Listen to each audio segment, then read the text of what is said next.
Mesdames et messieurs, bonjour à tous, je suis très heureux de vous retrouver aujourd'hui pour une vidéo où je vais vous parler de Litentry. Litentry, c'est un projet de DID. DID, c'est le Decentralized Identity. Donc on va même avoir une identité qui est décentralisée avec l'aide du projet Litentry. Donc là, on est en cours de crowdloan, la 15e crowdloan sur Polkadot, avec les enchères qui sont en cours et qui vont se terminer dans 2 ou 3 jours. Donc, c'est le moment de se pencher sur le projet Litentry en détail. Donc, je vais vous parler du projet dans la vidéo et à la fin de la vidéo, on va regarder le plan sur la crowdloan si c'est intéressant et combien ils vont distribuer pour obtenir cette parachain là. Donc, je vous propose de passer sur mon PC et on va regarder tout ça en détail. Donc là, au niveau de la crowdloan, on en est à la 15e sur Polkadot et la 15e, elle va prendre fin, l'enchère va prendre fin le 24 avril.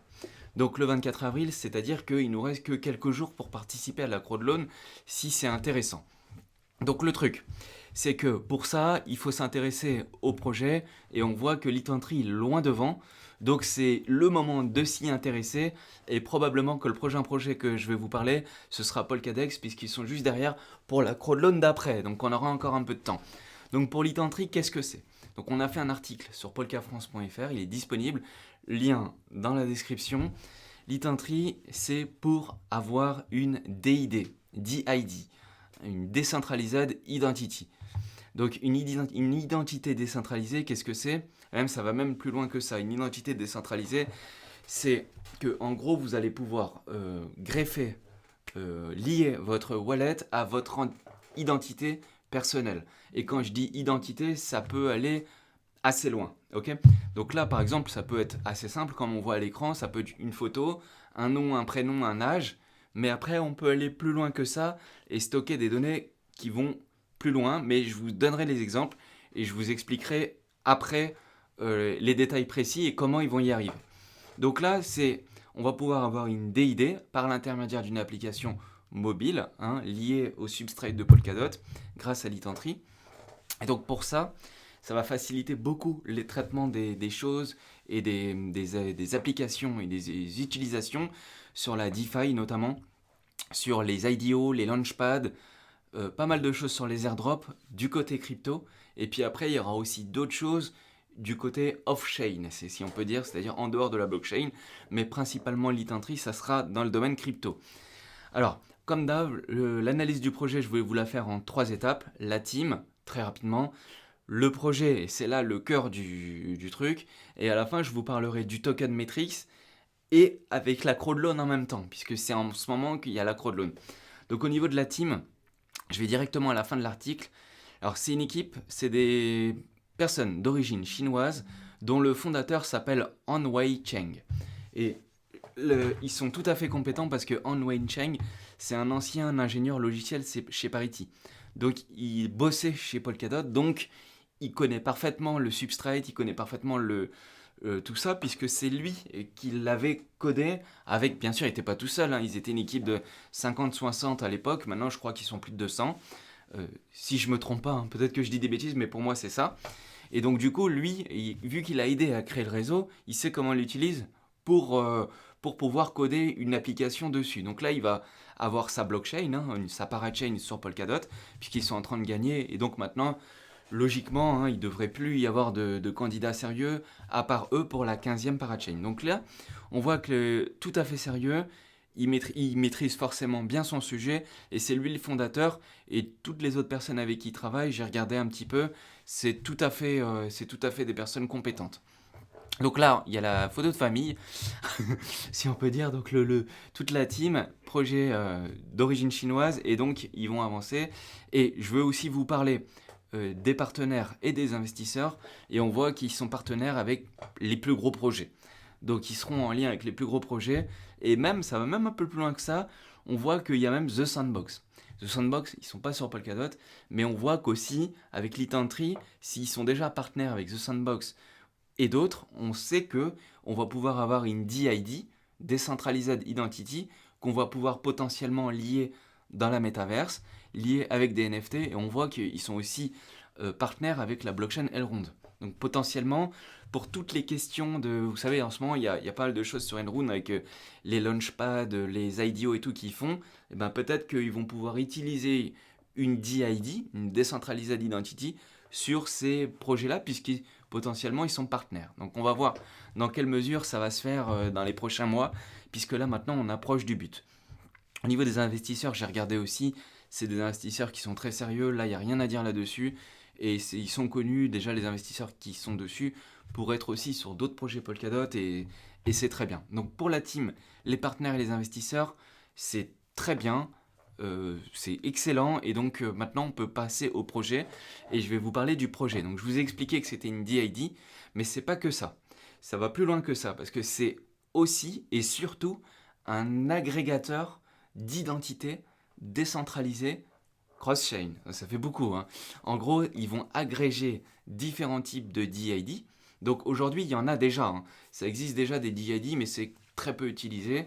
Et il y a des données qui sont assez disparates. C'est-à-dire qu'il y en a un peu partout et c'est plus ou moins bien fait. Donc là, ils vont pouvoir agréger les identités décentralisées et ils vont pouvoir les rendre cross-chain. Donc on a vu juste avant qu'ils ont un partenariat avec Parallel, avec Elrond, avec d'autres projets de blockchain sur Polkadot. Donc on va avoir potentiellement c'est même sûr, on va avoir des identités qui sont décentralisées et qui vont pouvoir être utilisées sur beaucoup de blockchains. Donc il n'y a pas que les tokens, et il n'y a pas que les NFT qui peuvent être cross-chain. Il y a aussi les identités. Et l'identity, c'est ce qu'ils vont faire. Et donc maintenant, je vais vous montrer comment, comment ça va marcher. Donc eux, ils vont apporter des solutions de cette manière-là, et ça va aller un petit peu plus loin que ça. C'est-à-dire que le DID, donc l'identité décentralisée, elle va stocker vos données personnelles, ok. Donc là, par exemple, ça peut être nom, prénom. Moi, mon prénom, c'est Nono. Mon nom de famille, c'est Polka France. Mon âge, c'est 15 ans. Et du coup, je vais pouvoir stocker ça avec ma photo sur le DID. Alors, il y aura ça. Mais après, ça va être lié aussi à votre identité de votre wallet, donc votre portefeuille. Et donc, ça, c'est des données qu'il va y avoir sur le wallet, mais en plus de ça, ça va aller beaucoup plus loin que ça. C'est-à-dire que ça va enregistrer toutes les données que vous avez fait dans le passé ou que vous êtes en train de faire sur votre wallet. Là, je vous parle juste du wallet Polkadot.js, mais ça va être aussi le cas avec votre wallet Ethereum. Ils vont pouvoir le lier grâce à Etherscan et après, derrière, ça va faciliter beaucoup de projets. Donc, je vais vous donner quelques exemples, ok. Je vais vous donner quelques exemples de dans quel cas ou dans quelle mesure ça pourrait être utilisé les DID. Donc, les DID, par exemple, alors là, c'est moi qui a créé l'exemple, ok, mais c'est un truc qui est tout à fait réalisable. C'est que par exemple, vous avez une identité, donc votre DID, vous vous connectez, alors il y aura un 2FA avec les mots de passe, identité, mot de passe, etc. Il y aura tout ce qu'il faut. Et dessus, par exemple, vous pourriez y greffer plusieurs wallets. Donc admettons que vous avez un ledger chez vous. Vous avez perdu la clé privée. Vous avez perdu la clé physique et la clé privée. Et vous êtes dans le caca, et ben peut-être que si vous aviez mis votre wallet en tant que deuxième wallet dans votre DID, et ben ça aurait permis de pouvoir vous le faire récupérer, par exemple. Mais ça peut servir dans d'autres cas, par exemple, admettons que vous avez un projet qui veut faire un airdrop. Okay, donc là aujourd'hui, les projets, quand ils ont un airdrop à faire, qu'est-ce qu'ils font? Ils vont sélectionner des critères. Donc par exemple, ils vont dire pour toutes les personnes qui ont fait plus de 3 swaps sur Uniswap, donc sur Ethereum, pour toutes les personnes qui ont fait 3 swaps d'un montant supérieur à X ou Y, et ben tous ces wallets-là vont être pris et on va leur verser un airdrop. Donc aujourd'hui, c'est comme ça que ça marche. Demain, avec l'Itentry, on peut aller plus loin que ça pour la sélection des airdrops. Donc un projet va pouvoir récupérer les données sans en prendre possession. C'est-à-dire que les applications vont pouvoir laisser l'accès aux données, mais sans leur donner le droit de les voir ou de les enregistrer. Donc déjà, ça va vous protéger. Donc ça veut dire que par exemple, on peut aller plus loin, mais le même airdrop sur Uniswap, ils auraient très bien pu dire par exemple, pour que tout le monde ait une équité, soit égaux, pardon, on peut très bien prendre le contenu du DID. Donc on peut dire par exemple, Nono il a fait donc il a respecté les deux conditions que j'ai citées juste avant, et on peut dire je vais ajouter par exemple tous les pays de l'hémisphère nord. Donc par exemple ils peuvent lister États-Unis, France, Allemagne, enfin toute l'Europe, la Russie, peut-être la Chine aussi, et ils peuvent dire pour tous les pays de l'hémisphère nord, je vais leur donner euh, un bonus de tant de pourcentage de l'airdrop, et pour tous les pays de l'hémisphère sud, je vais leur donner un bonus encore supérieur, parce qu'ils ont un pouvoir d'achat moins élevé, et que potentiellement ils vont avoir besoin d'avoir plus de jetons. C'est un exemple totalement bidon, mais ça peut être pour plein de choses différentes. Par exemple, ils peuvent très bien rajouter, je vais donner aussi un bonus dans l'airdrop à tous ceux qui ont plus de 30 ans, ou tous ceux qui ont plus de 50 ans, ou je sais pas, mais ça peut être plein de scénarios comme ça. Et ça, ils vont pouvoir le faire grâce au DID, puisque dans les DID, c'est-à-dire dans les identités décentralisées, vous allez mettre vos données qui vont être protégées, et personne ne va pouvoir en prendre connaissance, mais par contre, les applications vont pouvoir leur autoriser l'accès à la génération de données sans pour autant leur donner l'accès. Ok, ça veut dire qu'ils vont pouvoir payer pour avoir les identités des personnes qu'ils auront choisies, mais dedans, on ne va pas leur donner tout. Et c'est aussi l'utilisateur qui va aussi pouvoir décider qu'est-ce qu'il voudra bien donner au projet. Et plus ils vont donner d'informations, plus le grand public, donc vous et moi, on va donner des informations, et ben plus on sera payé pour avoir donné nos informations. Donc ça, c'est quelque chose qui change par rapport à aujourd'hui, parce qu'aujourd'hui, quand vous allez sur un réseau social, n'importe lequel, vous allez sur un réseau social, on prend vos données, toutes vos données, hein, avec le cookie, les trucs et tout, on prend toutes vos données, et ils sont utilisés positivement ou parfois même négativement. Donc généralement, c'est à des fins commerciales. Donc on ne vous donne pas votre avis, on ne vous demande pas votre avis, vous utilisez le réseau social gratuitement. Donc du coup, là, en l'occurrence, on peut dire que le produit, c'est vous. Et vu que le produit, c'est vous, bah du coup, on vend vos données et on les donne. Elles sont stockées en silo dans des serveurs et on les donne. Et donc du coup, à la fin, il y a plein d'entreprises qui se retrouvent avec vos données. Et du coup, vous prenez un risque sur l'intrusion de votre vie privée et sur la violation des données personnelles, ce qui est écrit là. Parce que les données, après, elles sont plus ou moins bien sécurisées et on ne sait pas dans quelles mains elles peuvent se retrouver. Mais là, si vous, avec les DID, si vous donnez l'accès à vos identités, eh ben vous allez être payé pour pouvoir donner l'accès à vos identités. Ça, c'est quand même nouveau. Et je vais vous expliquer pourquoi et comment. Donc alors, il faut savoir que les DID, aujourd'hui, ça existe déjà. Il y en a déjà sur plusieurs blockchains différentes, mais elles sont encore assez rares. Il y a très peu de personnes qui l'utilisent. On voit aujourd'hui que tout le monde utilise Tokensoft ou Conlist. Et là, en fait, là, vos données, elles sont stockées dans une database et ça peut être risqué. Il y a déjà eu des problèmes avec ça. Et du coup, on peut aussi imaginer, par exemple, avec Conlist, leur système de karma, qui est, alors on peut le critiquer, qui est plus ou moins bien fait, mais leur système de karma, bah là, avec une DID, on pourra aller beaucoup plus loin. On pourra dire, voilà, Nono, il a participé à la crowdloan de Litantry.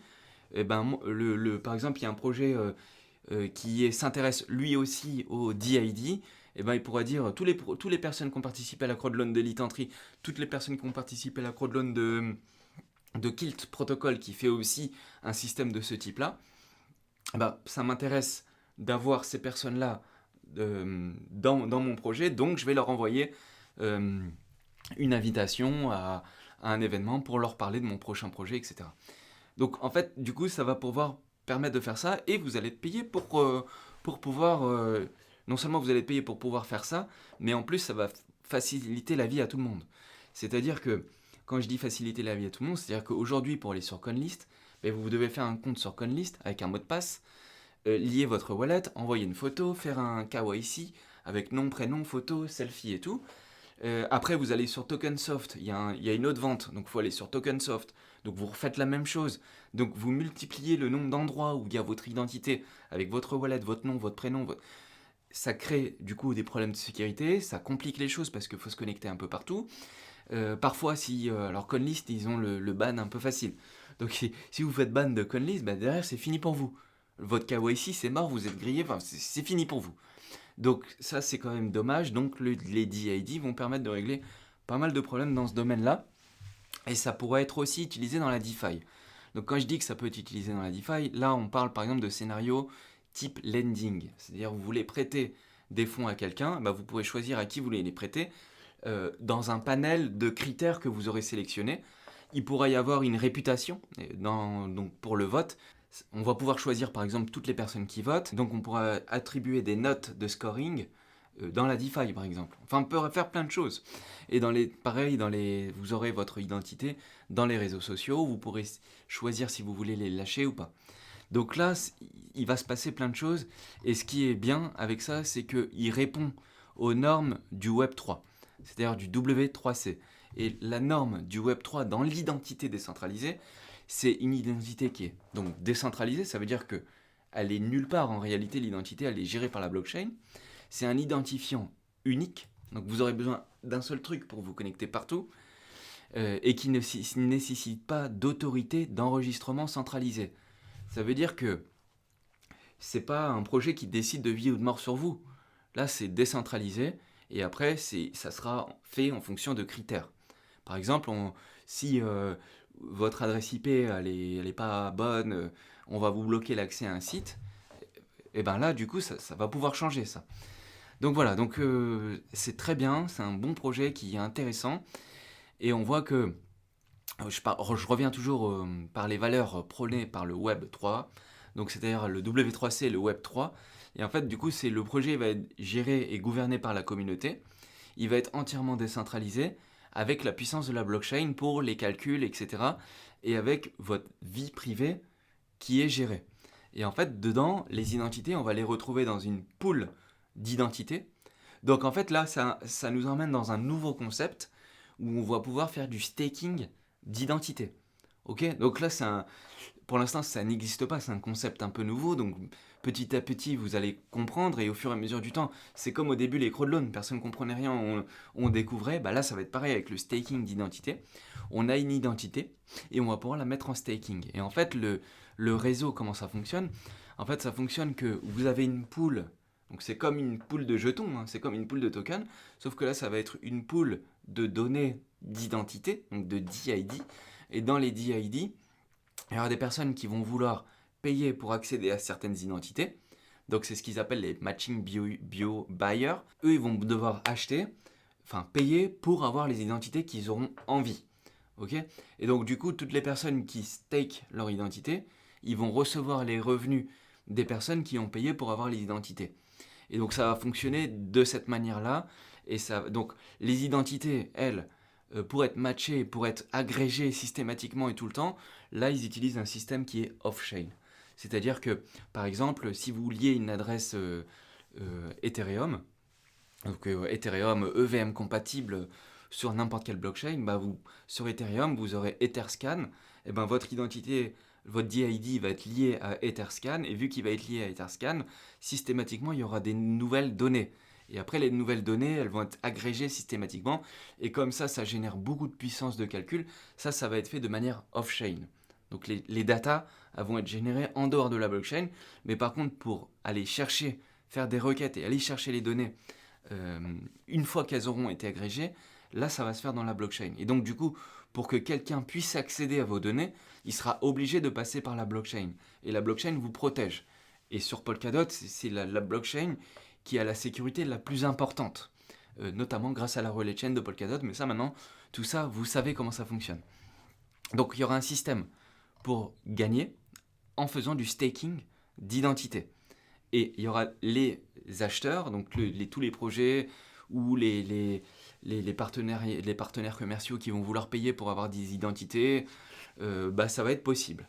Ça va être possible. Moi, par exemple, Nono, je veux créer, je dis une bêtise, mais n'importe quoi, Nono veut créer un projet NFT, et ben je vais pouvoir, si je veux le faire par exemple sur la blockchain Litantry ou sur une autre blockchain, sur la blockchain Litantry par exemple, et ben je veux dire par exemple, je veux payer pour avoir toutes les identités des personnes qui sont sur Paris, comme ça je vais aussi pouvoir les inviter, sur Paris, qui ont du DOT et qui ont participé à la crowdloan de Litantry. Je veux ces trois critères-là, je paye pour avoir ces critères-là, je n'aurai pas accès à toutes les données, hein. J'aurai juste accès à ces données-là, et du coup, ces personnes-là, je vais pouvoir, par exemple, les inscrire et les inviter ou leur envoyer une donnée pour une whitelist ou pour les inviter à mon projet NFT si ça les intéresse ou pas. Donc on va pouvoir aller loin dans ce domaine-là et ça va être très intéressant, surtout qu'aujourd'hui c'est quand même assez peu utilisé. Donc pour ça, Litentry, ils ont mis à disposition des développeurs leur blockchain, donc tout le réseau Litentry, ce qu'ils appellent le runtime. En gros, c'est la blockchain, ça va être la parachain, les projets, les DApp vont pouvoir utiliser ça, et dessus, ils ont créé un SDK, un SDK de Litentry, c'est-à-dire que en gros, le DID, ils ont mâché le travail, tout a quasiment été fait, et il faudra l'adapter au projet. Donc par exemple, on peut très bien imaginer un conlist qui utilise le SDK, donc le Software Development Kit, donc avec une API et tout. Donc en gros, ils vont pouvoir utiliser le module pour créer des identités décentralisées, utiliser les identités décentralisées de Litentry. Et comme Litentry c'est une parachain sur Polkadot, elle peut être cross-chain, on peut se connecter avec la même chose sur Elrond, puisqu'on avait pris l'exemple d'Elrond, etc., etc. Et dessus, il y aura l'intégration de l'API de Polkadot. Donc là, on va pouvoir faire pas mal de choses, et ça va même aller plus loin que ça, parce qu'une fois que ça sera fait, ben, vous allez pouvoir le connecter à votre téléphone portable et aux objets connectés. Donc les objets connectés, ça peut être une montre, ça peut être chez vous, je dis une bêtise, mais la lumière, le chauffage, ce que vous voulez. Donc là, derrière, il y a un boulevard énorme d'utilisation de ces genres d'applications-là, de DID. Donc ça, c'était pour les développeurs. Eux, ils vont leur mettre tout ça à disposition avec un service de Litentry Lite. Donc là, c'est pour les apps mobiles, etc., qui puissent accéder au serveur. Et bon, enfin, ça, c'est pour les développeurs. Mais pour nous, pour les utilisateurs, là, il y aura une application mobile. Donc là, on utilisera le Litentry App. Et dessus, on va se connecter. Il y aura nos toilettes, il y aura les informations dont on aura bien voulu communiquer. Et dessus, ça va aussi nous faciliter la vie, par exemple, pour prendre part à des votes de gouvernance, que ce soit sur Polkadot, sur Litentry ou sur d'autres blockchains. Parce qu'on a vu qu'il y avait pas mal de blockchains qui comptaient utiliser le système de Litentry. Donc on pourra voter dessus. Ils vont pouvoir nous mettre un dashboard. J'ai vu ça, ils vont pouvoir nous mettre un dashboard. Alors là, ils l'ont flouté parce que ils ont mis coming soon. Coming soon. Donc c'est bientôt qu'ils vont le présenter, mais là on voit qu'il y aura un dashboard et on voit que dessus on va pouvoir gérer des choses sur notre identité, qui va aussi pouvoir nous proposer des choses en fonction de ce qu'on aime ou pas, et on va même pouvoir avoir des personnes, être mis en relation avec des personnes qui font à peu près les mêmes choses que nous. Par exemple, si on voit Nono, il a participé à tel et tel projet, qu'il est dans tel coin du monde, et ben peut-être que ça peut nous créer des communautés de personnes qui ont fait les mêmes choses, qui ont les mêmes idées, les mêmes modes de pensée et tout. Donc ça, c'est génial. Franchement, c'est génial. Alors, faut pas qu'ils divulguent trop d'informations, mais franchement, c'est vraiment sympa. Après, ce type d'application-là, si par exemple, vous voulez rencontrer quelqu'un ou envoyer ou chatter avec quelqu'un qui fait à peu près les mêmes choses que vous, bah, vous allez devoir utiliser du LIT, du LIT, pour pouvoir utiliser et accéder à l'identité de la personne que vous aurez choisie, etc. Du coup, cette personne-là, elle va toucher les revenus des tokens que la personne aura payés, etc. Enfin, vous voyez, ça va aussi pouvoir être utilisé par le grand public. Donc c'est génial, franchement c'est super. Et dessus, pour assurer pour la sécurité, ils utiliseront un authentificator. Donc l'authentificator, il y a une fonction de FA, donc tous les 30 secondes ça change, il y a une génération d'identité par alias, ils vont agréger les données privées et ça va être traité aussi les NFT. Et il y aura pas mal de cas d'usage avec les NFT, donc il faudra suivre ça. Donc là, alors je vais aller assez vite là-dessus parce que sinon la vidéo elle va durer trop longtemps, mais il y a aussi un task fee et whitelisting et airdrop. Donc c'est ce que je vous disais au début de la vidéo, quand il y aura des airdrops, ils vont pouvoir utiliser ce module-là pour pouvoir sélectionner des adresses et leur distribuer des airdrops et tout ça, pour les projets qui ont envie de faire des airdrops. Il y aura aussi une interaction sociale, donc là c'est ce que je viens de vous montrer, une interaction sociale, qui finalement pourrait aussi ressembler à un réseau social, mine de rien. Donc peut-être que... Alors, on ne sait pas encore à quoi ça va ressembler précisément, mais je suis curieux de voir comment ça va se passer. Et on voit que dans certaines métaverses, comme sur Fallaward par exemple, bah, ça sera utilisé aussi. L'analyse des données d'identité, donc ouais, il y a Web3 Go qui analyse plein de types de données différentes, et ben, ils vont aussi analyser les données d'identité cette fois. Il y aura un profil public, donc le Polkadot Name System, ça existe déjà. Un système de compte à signature unique. Donc ça c'est pratique, un Polka Singing. Donc ça veut dire que on va se faciliter la vie, franchement. C'est-à-dire que vous aurez juste à vous loguer sur un site avec le compte Litentry. Et du coup, ça vous loguera sur plein d'applications auxquelles est connecté Litentry. Il y aura une gouvernance, donc ça, je vous l'ai montré un peu plus haut, la gouvernance sur le téléphone mobile. Et puis le fonctionnement, il fonctionne en 3 layers, donc ça pareil, je passe assez rapidement. Mais en gros, il y a une partie, comme je vous le disais, qui fonctionne en dehors de la blockchain. Donc là, c'est la balance des infos sur Etherscan, l'activité de la gouvernance, des choses comme ça. Tout ça, ça se gère en dehors de la blockchain parce que ça génère beaucoup de données. Et les données, quand il y a beaucoup trop de données, elles ne sont pas gérées sur la blockchain, elles sont gérées par des serveurs. Après, il y a les données d'adresse. Et après, il y a les agrégations d'identité. Et les agrégations d'identité, ça c'est le cœur de sujet de l'Identry, c'est un Identity Aggregation Layer. Donc du coup, ça va être fait ça sur la blockchain en WASM. Donc voilà, donc là, franchement, gros projet. Hein. Gros projet, ça fait longtemps qu'il est sorti. Il est listé depuis un moment déjà. Hein. Son prix il est à 1,47$. Il y a 100 millions de tokens en circulation. Donc pour faire un parallèle, 100 millions de tokens, c'est le même chiffre que Karura. Karura, ils ont aussi 100 millions de tokens, pour ceux qui veulent faire un parallèle. Enfin, un parallèle de prix. Hein.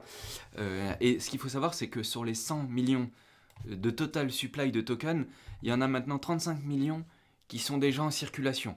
Pourquoi ? Parce que le projet, ça fait un moment qu'il a été listé. Il avait été propulsé avec la Binance Pool Liquidity. Enfin, ils avaient fait un programme sur Binance, Launch Pool, pardon. Ils avaient fait un Launch Pool Binance, donc c'est ce qu'il y a en vert. Donc là, aujourd'hui, on en est ici, là où je passe ma souris. Donc on en est ici. Alors attendez, avril 2022, pardon, on en est ici. Avril 2022. Sauf que là où je passe ma souris, ce qu'il y a en orange ici, en fait, ça a été décalé un petit peu vers la droite. Mais tout le reste, c'est bon, sauf ce qu'il y a en orange. J'ai été vérifié. Donc en fait, le orange, c'est quoi ? C'est la Polkadot Parachain Reward. C'est-à-dire, c'est les jetons qui vont être distribués pour tous ceux qui participent à la crowdloan. Donc en gros, ils ont déjà quand même distribué pas mal de jetons. Et après, derrière, la suite des jetons qui vont être distribués, elle se distribuera lentement. Donc là, on voit par exemple qu'aujourd'hui, les stratégiques, tous les investisseurs, ils ont déjà été payés entièrement en totalité. Pareil pour les seeds. Les investisseurs en seed, ils ont été payés en totalité. Et la launch pool de Binance, pareil, ils ont été lâchés en totalité. Donc en fait, il y a déjà une bonne partie, c'est ce qui est un peu sensible, qui a déjà été dilué, si on peut dire, mis déjà dans le marché. Donc là, c'est bien parce qu'on s'évite une grosse libération de jetons dans la figure. Donc franchement, c'est bien. Et surtout que pour la crowdloan de Litentry, parce que c'est quand même ça qui est important, parce que c'est ce qui se passe là ces jours-ci, pour la crowdloan de Litentry, il faut noter qu'ils vont distribuer 20% du token Matrix. C'est-à-dire que ce qu'il y a en orange est... Alors attention, parce que ce qu'il y a en orange, c'est mélangé avec écosystème. Donc en fait, ils ont mélangé les deux. C'est-à-dire que ça va représenter 45% au total les deux. Mais en fait, dans les deux, il y a une partie parachain, 20%, et le reste, c'est une partie écosystème. En fait, écosystème, qu'est-ce qu'ils vont faire ? Ils vont utiliser, donc c'est écrit là, hein, mais ils vont utiliser du lit pour pouvoir le mettre en collatéral, par exemple dans des pools de liquidité, sur des DEX style Akala ou des parallèles, des DEX comme ça, Mangata ou autres. Ils vont en garder une certaine partie pour distribuer pour l'écosystème, dynamiser, etc. Et donc du coup, c'est pour ça que des fois vous voyez des à-coups dans la distribution. On voit par exemple ici, là, en mois de février, janvier 2023. On voit ici, janvier 2024. On voit ici, janvier 2025. En fait, c'est tous les ans, il y a une libération d'un coup pour l'écosystème. Donc ça, c'est la team ou la gouvernance qui va avoir accès à ces jetons-là pour développer le projet. Mais en gros, là, la distribution des tokens pour la crowdloan, elle est bloc par bloc linéaire. Donc si vous participez, c'est un game long terme, c'est-à-dire qu'il va vous distribuer petit à petit, au fur et à mesure, des jetons Lit Entry. Donc c'est un projet faut investir dans la crowdloan si on y croit, si le projet que je viens de vous présenter, il vous intéresse et vous pensez qu'il y a un avenir pour les DID et que les projets vont utiliser ces solutions-là et que c'est la solution de Lit Entry qui est choisie, dans ce cas-là, ça peut être intéressant sur du long terme, sur ce plan de crowdloan-là. Par contre, si vous voulez juste, si vous êtes moins long terme et que vous voulez être un peu plus libre pour faire ça rapidement, mais comme je vous disais, le lit est déjà listé. Donc vous pouvez même calculer vous-même les rewards de crowdloan. Donc là, c'est assez simple, puisque pour chaque dot, s'il y a entre 500 000 et 1,5 million de dots qui sont levés, ils vont distribuer 8 lits LIT par dot. Donc en fait, 8 lits par dot. Donc le lit vaut 1,47 au jour d'aujourd'hui, hein, mais après, comme je dis, c'est long terme et ça sera lissé dans le temps. Donc au jour d'aujourd'hui, 8 lits, ça fait 11,76 $ par dot. Le dot vaut à peu près 18 $. Donc c'est tout à fait honorable. C'est beaucoup plus que si vous aviez juste stacké du dot en l'état actuel des choses. Mais quand on participe au crowdloan, c'est qu'on croit un minimum au projet sur lequel on participe. En l'occurrence, Lit Entry, si vous pensez qu'il a un bon avenir devant lui et que le token Matrix vous plaît, comme je vous disais, ce qui est bien, c'est que on va pas trop se faire diluer par les investisseurs sur ce projet-là. Et dans ce cas-là, le rendement il sera largement supérieur à ce que je viens de vous annoncer. Et dans ce cas-là, ça sera intéressant. Notez que c'est aussi en fonction du prix actuel du dot. Le dot, il valait très cher à un moment, il a bien diminué, donc potentiellement, ça peut être un bon move. Je sais pas, à vous de voir ce qui peut être intéressant pour vous, mais en tout cas, l'analyse, là, elle est faite, et vous voyez comment ils vont, enfin, vous y voyez plus clair. Un, sur le plan de la crowdloan, combien vous pouvez gagner en crowdloan. Deux, sur le plan du token Matrix, c'est comment il va se libérer dans le temps, parce que c'est comme ça qu'on fait une analyse. Et après, à vous de voir si ça peut être intéressant pour vous. Et derrière, notez que le LIT, c'est un jeton qui va être utilisé, parce que comme je vous disais au début, il va être utilisé pour payer.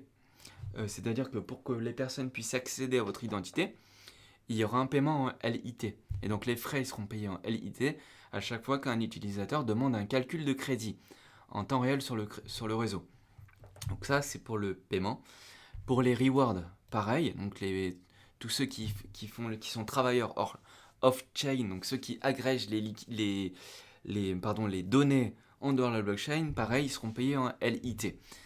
Le staking, donc les revenus de staking, le staking d'identité, elle sera donc payée en LIT, mais aussi il en faudra une certaine quantité, alors on ne sait pas encore combien, mais il en faudra potentiellement un paquet pour devenir register d'identité. Alors en anglais, je ne sais pas comment on dit ça, mais register d'identité, en gros, vous allez pouvoir gérer un peu comme une node, mais pour les identités, si vous voulez.